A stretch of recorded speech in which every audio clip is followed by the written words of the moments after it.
தமிழ் தடம் நேயர்களுக்கு வணக்கம். அரசியல் திறனாய்வாளர் திரு ரவீந்திரன் துரைசாமி அவர்கள் நம்முடன் இணைந்திருக்காங்க. வாங்க பேசலாம். வணக்கம் சார். வணக்கம் தம்பி. சீமான் அவர்கள் ரீசெண்டா பாரதி குறித்து விஜய் மேடையில பேசுறது ஒரு சர்ச்சையாச்சு.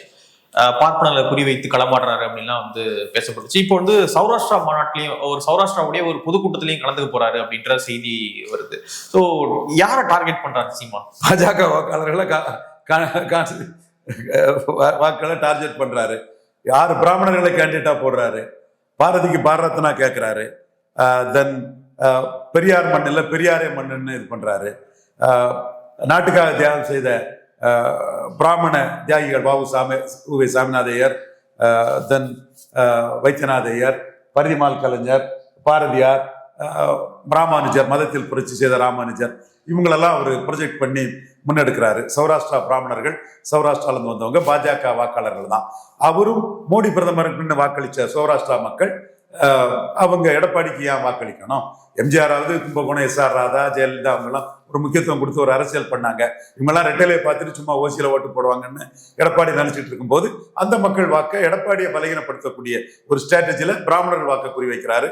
முக்குலத்தோர் எடப்பாடிக்கு எதிராக திருப்புறாரு.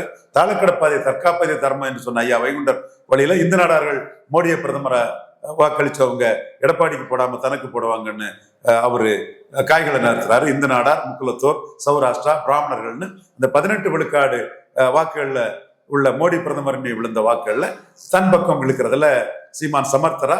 எடப்பாடி பழனிசாமியை பலகீனப்படுத்தினாதான் ஸ்டாலினுக்கு போட்டியா எதிர்காலத்துல தாம வர முடியுங்கிறதுல பண்றாரு. இதை அவர் தெள்ள தெளிவா பண்ணிட்டு இருக்கிறாரு.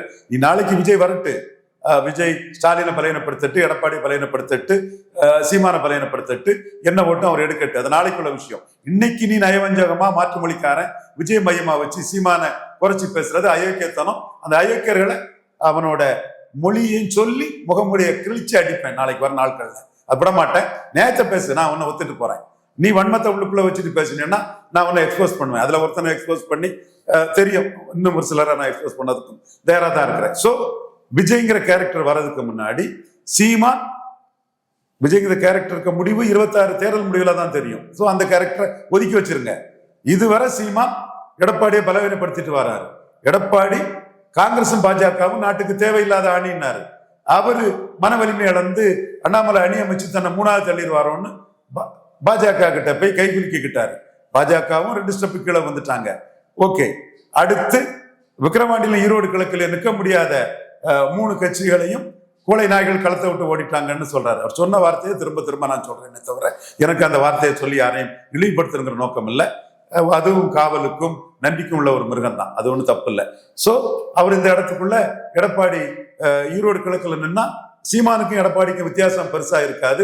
சீமான் தன்னோட ஈர்ப்பு சக்தியால வாக்க கூட்டும் போது, ஈர்ப்பு சக்தியற்ற எடப்பாடிக்கு வாக்கு குறையும் போது, ஈரோடு கிழக்குல இதுதான் நல்லன்னா ஒட்டுமொத்த தமிழகத்துல எடப்பாடி பழனிசாமி சீமானை விட தென் மாவட்டத்துல 30,000 ஓட்டு கீழே போனவர் மற்ற பகுதியிலும் கீழே போயிருவாருன்னு சீமானுக்கு ஒரு புஷ் கிடைக்கும்.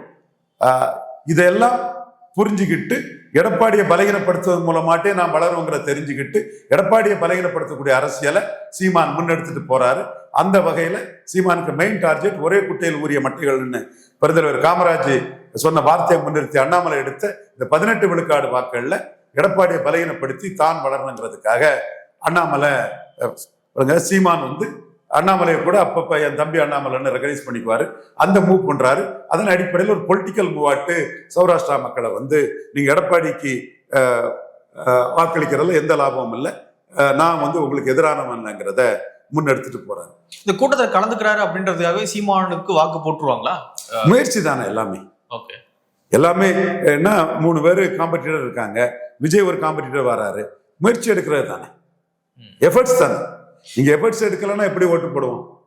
இப்போ எடப்பாடி இதை பலவீனமாக்கும் அப்படின்றத விட பாஜக ஓட்டர்ஸ் இல்ல, அவங்க பாஜக தானே பலவீனமாக்கும். பாஜக எடப்பாடி வாங்குவ சீட்டை பொறுத்து தான் அதோட பலமும் பலவீனமும் அமையும். எடப்பாடி தலைமை தான் அங்க மெயின். அந்த தலைமைக்கு பாஜக ஓட்டு டிரான்ஸ்பர் ஆகாதுன்னு நிரூபிச்சாதான் சீமான் அடுத்த கட்ட வளர்ச்சிக்கு போக முடியும். இந்த 18 விழுக்காடு ஓட்டும் எடப்பாடிக்கும் எதிரான ஓட்டு தான். முக்குலத்தோர் ஓட்டு எடப்பாடிக்கு எதிரானது. அதனாலதான் அவர் ப்ரோ முக்குலத்தராட்டு இன்னைக்கு வேலுநாச்சியார் மீட்டிங் தான் பேசுறாரு, மருதுபாண்டியார் மீட்டிங் பேசினாரு, பசுமன் முத்துராமலிங்க தேவருக்கு மீட்டிங் போட்டாரு. இந்த மாதிரி ஒரு முகலத்தோர் வகுப்புல இருந்த ஐக்கானா வந்தவங்களுக்கு திமுகவோ அதிமுகவோ விஜயோ வேற யாரோ மீட்டிங் போடல.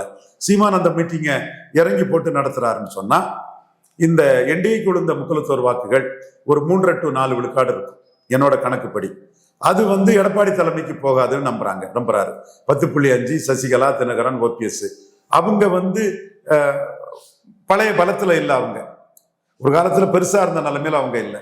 ஸோ அந்த யங்ஸ்டர்ஸ் எடப்பாடிக்கு எதிராக அவங்கள தன் பக்கம் எடுக்கணும்னு நினைக்கிறாரு. சௌராஷ்டிரா மதுரையில அதிமுக 3வது போறது காரணம் சௌராஷ்டிரா மக்கள் அளித்த வாக்கு தான். அந்த வாக்கை அவர் குறிவைக்கிறாரு.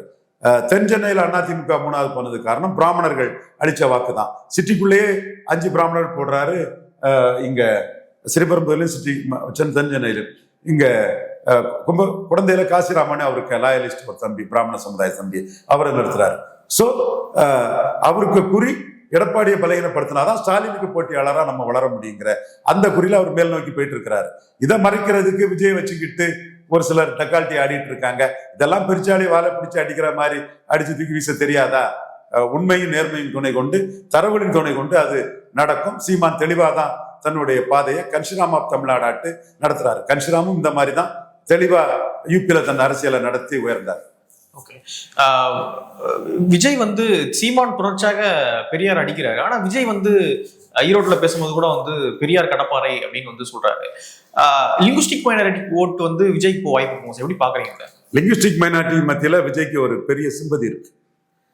கருவாட்டு சாம்பாரு வலம் போகாம இடம் போகாம போன அடிபட்டு செத்துருவெல்லாம் சொன்னதுல நமக்காகத்தானே விஜய் இந்த மாதிரி சீமான்கிட்ட இப்படி இது வாங்குறாருங்கிறத அவங்களுக்கு ஒரு சிம்பதி விஜய் மேல இருக்குது, மறக்க முடியாது. 100க்கு 100 அது இருக்குது. ஆனா அந்த லிங்குஸ்டிக் மைனாரிட்டிஸ் தான் பெரிய அளவுக்கு விஜய்க்கு ஈரோட்ல கூடுனாங்க. அந்த கூட்டம் ஸ்டாலினுக்கு எதிராக இல்லை. குறிப்பா அருந்ததியர் மக்கள் ஒரு 40 விழுக்காடுக்கு மேல வந்த கூட்டம் அருந்ததியர்கள் சமூக சகோதரர்கள். அவங்க விஜய் மீது உள்ள சினிமா அபிமானத்துல வந்தவங்க. ஸ்டாலினுக்கு எதிராக இல்லை. விஜய் ஸ்டாலினுக்கு எதிராக பேசும்போது நோ ரியாக்ஷன். விஜய்க்கு தனிப்பட்ட வன்மத்துல காரணகாரியம் இல்லாம தீய சக்தி ஸ்டாலின் சொல்றத அந்த அருந்ததியர் மக்கள், கலைஞராய் தெய்வமா வணங்கக்கூடிய மக்கள், ஜெயலலிதா அம்மையார் இறந்த பிறகு உதயசூரியனுக்கு கடைசியா இருந்த ஈரோடு கிழக்குல 100 விழுக்காடு வாக்கு செலுத்தின மக்கள், ரெட்டைலைக்கே 10 to 12% வாக்காட்டு குறைவா வாக்கு செலுத்தின மக்கள் இன்னைக்கு ஸ்டாலினுக்கு எதிராக விஜய் பேசுறத அவங்க ஏத்துக்க தயாரா இல்ல. ஸ்டாலினுக்கும் உதயசூரியனுக்கும் தான் அவங்க வாக்கு விழும். மேலும் சீமான் போலரைஸ் பண்ணுவாரு, கடுமையா போலரைஸ் பண்ணுவாரு. பரையர் தேவேந்திரகுல வேளாளர்களுக்குள்ள பாதிப்பு சீமான் மட்டும்தான் பேசுவாரு. அது ஏற்கனவே 1 விழுக்காடுல ஈரோடு கிழக்குல இருந்தவர் ஒரு பைசா கொடுக்காம போலரைஸ் பண்ணி 6.3 விழுக்காடுக்கு உயர்ந்துட்டாரு. எடப்பாடி பழனிசாமி அங்கேயும் போகாம இங்கேயும் போக முடியாம 30 விழுக்காடுல இருந்தவர் 25 விழுக்காடு குறைஞ்சிட்டாரு. இது இடைத்தேர்தல் செந்தில் பாலாஜி பட்டி கலாச்சாரம் பணபலம் எல்லாம் விளையாடிச்சு, பெரிய ஆர்கனைசர். ஓகே, அது எடப்பாடி 2000 ரூபாய் கொடுத்தும் டெல்லி அதிரும் திண்டுக்கல்னு செங்கோட்டையன்னு சொல்லியும் 2000 ரூபாய் ஓட்டுக்கு கொடுத்தும் 5 விழுக்காடு ஓட்டு எடப்பாடி தலைமை ஈரோடு கிழக்குல இறங்கிட்டுன்னா அவர் போலரைசேஷன் இதுல அருந்ததியர்கள் ஃபுல்லா ஸ்டாலினுக்கு போட்டுட்டாங்க. சீமான் போலரைஸ் பண்ணி 1 விழுக்காடுல இருந்தவர் பழனிக்குமார் 1 விழுக்காடு தான் தமிழ் தேசியக்குன்னு கவலைப்படுத்துறாரு. ஸ்டாலினுக்கு தேர்தல் அதிகாரி 6.3 விழுக்காடுக்கு உயர்ந்துட்டார். இப்பவும் சீமான் போலரைஸ் பண்ணுவாரு. அந்த போலரைசேஷன் லிங்குஸ்டிக் மைனாரிட்டிஸை ஸ்டாலின் தான் கன்சால்டேட் பண்ண வைக்கும். விஜய்க்கு அபிமானம் ஓட்டா மாறாது. அங்க கோயம்புத்தூருக்கு போனார நாயுடு பாலம் போட்டது, நாயுடு பேர்ல பாலம் வச்சது தப்புங்கிறாரு சீமான். என்ன பெரிய ஜிடி நாயுடு சொல்றாரு, அதுக்கு விஜய்க்கு நிலைப்பாடு என்ன? அப்ப சீமான் அதைத்தான் மீண்டும் எடுத்து பேசுவாரு. அப்ப நாயுடு சமூகமும் ஒக்காலிகாலி போயர் ஒட்டர் போன்ற பிறமொழி தெலுங்கு சமூக சகோதரர்களும் ஸ்டாலின் தான் நமக்கு பாதுகாப்புன்னு ஸ்டாலின் கன்சால்டேட் ஆவாங்க. சீமான் அங்க உள்ள செங்குந்தர் வீரமரபினர் அது இதுன்னு திருப்பூர் குமரம் பேர் இல்லை, காளிங்கராயன் பேர் யாருன்னு அந்த தமிழ் தேசிய முன்னோடிகள் வாக்குகளை அவரு தன்வசப்படுத்துவார். ஸோ இந்த இடத்துக்குள்ள விஜய் வலமு நிற்காம இளமு நிற்காம அடிபடுவாரு. பிரசாந்த் கிஷோராவ் பீகாரா வர்றதுக்கு வாய்ப்பு இருக்கு. அபிமானம் இருக்கு, அது ஓட்டா மாறாது. நீ நிலைப்பாட்டை எடுக்கணும். இன்னைக்கு அருந்ததியர்கள் எவ்வளவு விழிப்புணர்ச்சி அடைஞ்சிட்டாங்க. ரெட்டாலையை தூக்கி எரிஞ்சிட்டு போயிட்டாங்க. உதயசூரியன் பக்கம் வந்துட்டாங்க. கலைஞரை தெய்வமா வச்சு கும்பிடுறாங்க. ஸ்டாலினும் அந்த வளர்ச்சியை சுட்டி காட்டி பேசுறாரு. அப்போ உங்க பரையர் தேவேந்திரகுல வேளாளர்கள் மிகப்பெரிய ஒரு விழிப்புணர்ச்சி கொண்ட ஒரு சமூகமா இன்னைக்கு உருவாயிட்டு இருக்காங்க. அரசியல் அடுத்த கட்ட அதிகார பாய்ச்சல் ஓபிசியை தாண்டி SC/ST கிட்ட வருது. அதுல தமிழ் SC/ST வந்து சீமான் தன்வசப்படுத்தி அவங்களை எம்போர் பண்ணக்கூடிய அரசியலை பண்றாப்புல. இதுல வளமும் போகாம இடமும் போகாம விஜய் நின்னா படத்தை பார்ப்பாங்க. ஓட்டுநி வரும்போது விஜய் வந்து மிகப்பெரிய ஏமாற்றத்தை திருமங்கலம் சரத்குமார் மாதிரி, பீகார் பிரசாந்த் கிஷோர் மாதிரி சந்திப்பாரு. இதைத்தான் நான் சர்வே கோஷ்டிகள்கிட்ட இப்ப நீங்க தேவையில்லாம சர்வே எடுத்து காசுக்கு பிரயோஜனம் இல்லப்பா, போலரைசேஷன் வந்தா விஜய் காணாம போயிருவாரு. இப்ப நீ சர்வே எடுத்து களமே அமையறதுக்கு முன்னாடி சர்வே எடுத்து பொழப்ப நடத்திட்டு இருக்கிற, சரி நடத்துக்க. அதனால சர்வே எடுக்க உங்களுக்குள்ள கிரெடிபிலிட்டியா நான் குறை சொல்லல. அது அவங்க சயின்ஸ் ஒரு இது. இப்போ துக்ளக்குதியாலாம் கிரெடிபிலிட்டி உள்ளவர் தான், அவரை கண்டிப்பா குறை சொல்ல மாட்டேன். தேர்தல் நெருக்கத்துல அவர் எடுத்தது நிறைய சரியா இருக்குங்கிறதும் உண்மை. சோ இந்த சர்வேக்களுக்கு நான் பெரிய முக்கியத்துவம் கொடுக்கல. மதிப்புக்குரிய துக்ளக் இதே சர்வே உட்பட அந்த சர்வேயை நான் கிரெடிபிலிட்டியை கொஸ்டின் பண்ணல. நாளைக்கு போலரைசேஷன் வரும்போது இது துண்டக்கான துணியை காணு பஞ்சாப் பறந்து போகும். சீமான் போலரைசேஷன்ல அடிச்சு நிற்பாரு. இப்போ விஜயை வந்து எம்ஜிஆர் ஜெயலலிதா வச்சு நோக்கும் போது சீமான் வந்து எம்ஜிஆர் மலையாளி, மேன ஜாதிவாரி கணக்கெடுப்பு நடத்தினா அவர் ஜாதி என்னன்னு தெரிஞ்சு போகும்னு ஜாதிவாரி கணக்கெடுப்பு நடத்தலன்னு எம்ஜிஆர் அடிக்கிறாரு. எடப்பாடி தமிழன் வெள்ளாள கவுண்டர் அடிக்கல, எம்ஜிஆர் மலையாளின்னு மேனனை அடிக்கிறாரு. அடிக்கும் போது அவர் என்ன சொல்றாருன்னா, அவர் ஜாதிவாரி கணக்கெடுப்பு நடத்திருந்தா பரவலா வாழக்கூடிய முத்தரையர், யாதவர், செங்குந்தர், விஸ்வகர்மா, வண்ணார், நாவிதர், பறையர், தேவேந்திர குல வேளாளர் போன்ற தமிழ் சமூகங்கள் அந்த போராட்ட காலத்துல இருந்து இன்னைக்கு உள்ள காலகட்டத்தில் மிகப்பெரிய எழுச்சி அடைஞ்சிருப்பாங்களே. அதை கெடுத்தது சமநீதிக்கு எதிரான மேனன் எம்ஜிஆர். எம்ஜிஆர் சமநீதிக்கு எதிரானவர்னு போலரைஸ் பண்றாரு சீமான். எம்ஜிஆர் எடுத்துக்கிட்டு ஜனநாயக படத்துக்கு வசூலுக்கு எம்ஜிஆர் எடுத்துட்டு ஊன்றுகோலாட்டு எம்ஜிஆரையும் ஜெயலலிதாவையும் எடுத்துக்கிட்டு விஜய் வராரு. சீமான் மலையாளி மேனன் ஜாதிவாரி கணக்கெடுப்பு நடத்தாதனால பல தமிழ் ஜாதிகளுக்கு பாதிப்புன்னு போலரைஸ் பண்றாரு. அதே மாதிரி ஜெயலலிதாவை தூக்கிட்டு வராரு விஜய். சீமான் இன்னைக்கு நீ என் மனக்காவலன் வீரப்பன் என்கவுண்டரை தப்புன்னு சொல்லி எடப்பாடியில ஓட்டு வாங்கிடுவாருன்னு நேரடியா ரெட்டையில வச்சிருக்கக்கூடிய எடப்பாடியை சேலஞ்ச் பண்றாரு சீமான். சோ இந்த போலரைசேஷன் பொலிட்டிக்ஸ்ல சீமான் கன்சிரா மாதிரி பெரிய உயர்வுக்கு வருவார். நான் சொல்றது உண்மைங்கிறது ஜான் ஆரோக்கியசாமி மனச்சாட்சிக்கு தெரியும், ஜான் ஆரோக்கியசாமி மனச்சாட்சிக்கு தெரியும். ஜான் ஆரோக்கியசாமிக்கு நான் எப்படி தரவுகளை கரெக்டா சொல்லுவோம்னு ஜான் ஆரோக்கியசாமிக்கு தெரியும். ஆதவர்ஜனாவுக்கு வந்து இது அவ்வளவு தெரியாது. பாருங்க, இதை நம்பிதான் சீமான் வந்து கன்ஷிராம் ஆப் தமிழ்நாடு, நிதிஷ்குமார் ஆப் தமிழ்நாடுன்னு நான் தெளிவா அதை டிக்ளேர் பண்ணேன். இன்னும் இது சம்பந்தமா மைக்ரோவா பல விஷயங்களை நான் சொல்ல முடியும். அவங்க சும்மா கருத்து கணிப்புன்னு சில பம்மாத்தி வேலைகளை பண்றாங்க. ரெட்டிகள் கருத்து கணிப்பு அந்த போலரைசேஷனையும் மனசுல கொண்டு பண்ணும்போது சார்ல்ஸோட கருத்து கணிப்பு வந்து சீமானுக்கு பெரிய அளவு வாக்கு வரதை காட்டுது. இன்னும் பல எஃப்எம்கள் பல இதுகள் வந்து சீமானுக்கும் காட்டுது. பட் நான் கருத்து கணிப்புக்குள்ள போக விரும்பல. சீமான் போலரைஸ் பண்ணி எழும்பி வந்துருவாரு.